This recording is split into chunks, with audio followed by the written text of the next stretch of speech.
Ulan. Kılavuzdur, kılavuzdur.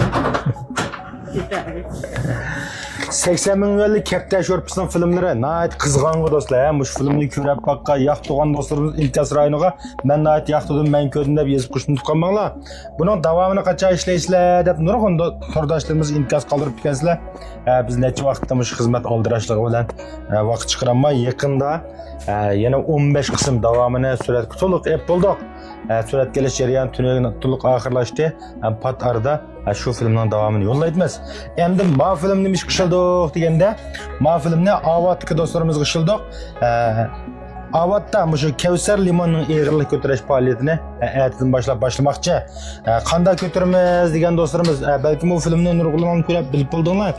Ko'taradigan potilkani mushu. Mushni bu yandan tutib, musholatli ko'tarisizlar. 1 minutla bardashlik bilan sana 200 koy, 1 minut 30 sekundga 500 koy, 2 minutga 3000 koy mukofot beradigan faoliyatimiz mushu. Bunun faaliyet qatnaşışı için hech qanday haq to'lamaysizlar yoki ko'taranmasangiz jazosi yo'q. Har qanday do'stlarimiz kelib qatnashib bilganlik uchun sanab baxsangiz bo'ldi. Taxminan 3 odamning ichida birisi mukofot etmang o'tadi. Biz nurg'un yerda qildik bu faoliyatni.